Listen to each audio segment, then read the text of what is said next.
You know,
And this is what made Jigun unique. We returning we are testing about balance. We are going mo lè fẹ́ wá ní mo ti tó dìde ṣẹ́tì má bínú mi ní sọ́tún bẹ̀rẹ̀ but thank God for him today. Jigun promised me that he was going to make it and he's going to make it landmark in this industry and which he has did. Jigun, please stand up and come. I want you to say a big thank you to my friend Jigun. He was the one that took care of my wife when she was carrying my baby and I'm not around. I left for vacation. Jigun stood by my wife. He did everything. In fact, he did what I want to do, not on pushing everything. And that is why I said I have to say something about this young guy. He's a very, very reliable, humble, and nice guy. Please make that round of applause for him, please. Thank you so much. Jigun, may you live longer in good health and wealth. I wish you are balanced, but you can never be balanced. Thank you.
The life of Jigun has been in the hand of the Almighty God. And for that reason, she called this cake Church of Hands. So you're going to drop the knife.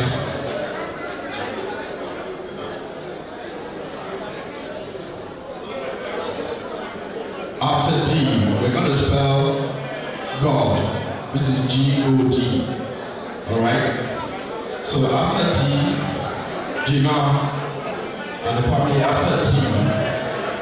We drop the line. Are we together, please? Thank you. Our home by Ruben. Woli Agba.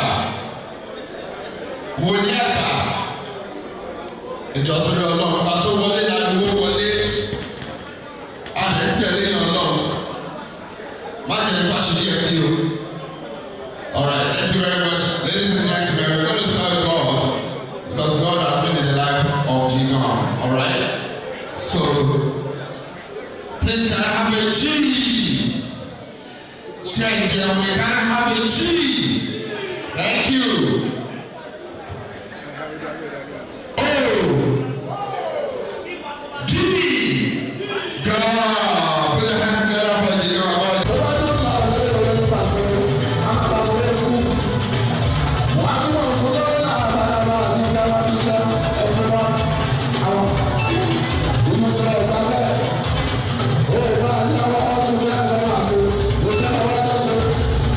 Thank you very much for coming, Ijebu. I cite you, Monsieur Omafa. Ijebu number 1. All right, Woli Agba, thank you very much for coming, my covenant brother, the prophet with the oil of gladness. Thank you very much for coming. Family members, please come. We have just 10 minutes for pictures. After pictures, we go straight to party. Ogala is in the building. Ogala 1.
Raise your right hand first. Ẹ lọ́wọ́ sókè. Ẹgbẹ́ kejì sáyà yín. Ẹ sọ pé mi lágbájá ọmọ lágbájá. Ìwọ lágbájá ọmọ lágbájá. Gbogbo nǹkan tí n bá sọ bí lẹ́nìí. Gbogbo nǹkan tó bá ṣe bí lẹ́nìí. Mi ní tú ilé ìjìgàn. O ò ní tú ilé ìjìgàn á. Kò sí bó ṣe fẹ́ ṣẹ̀ mí tó. Kò sí bó ṣe fẹ́ ṣẹ̀ wá. Mi ò ní jẹ́ kí ìyàwó ẹ̀ mọ̀ pé kò mọ nǹkan tó ń ṣe nígbà míì. Ó mọ nǹkan tó ń ṣe. Oh, okay. Ìyàwó àdáríjì, please. Thank you very much. First and foremost, we kọ́kọ́ fẹ́ kí gbogbo àwọn tó wà ní ìgbà ilé ìdè on behalf of Jigun Baba Ọjà. We pray thank you for coming. Pẹ̀lú ògbó ọlọ́run, nǹkan tó dábàá ìlànà máa rí bára wa ṣe o. Ẹ̀yin tí ẹ fi lé yín sílẹ̀ pẹ̀lú ògbó ọlọ́run láyọ̀ lè máa dé bá lé yín o. Agbára ọlọ́run. I want to first and foremost say a big congratulations to Jigun Baba Ọjà and the beautiful wife and the children. 40 years is no joke. Láyé ìgbà yẹn tó bá ti pé 40, ẹ̀rọ abẹ́rẹ́ sí nígbà pé ṣé lóòótọ́ ni inú ti kọjá báńkì ni wọ́n á bẹ̀rẹ̀ sí ní sọ fún ẹ pé kò máa wọ́ọ̀tì nǹkan tó ń jẹ, máa wọ́ọ̀tì nǹkan tó ń mu. Ó túmọ̀ sí pé ara ẹ̀ ti ń sọ kalẹ̀ nìyẹn. Ìwọ náà ti kọjá 40 nsìn. Ní agbára Ọlọ́run, wàá di 50, wàá di 60, wàá di 70, wàá di 80, wàá di 90, wàá di 100, wàá di 120, 140, tó bá ti di 180 kó máa lọ. Ẹ bá mi ṣàmì àdúrà la haula wala quwwata illa billah. Jigun.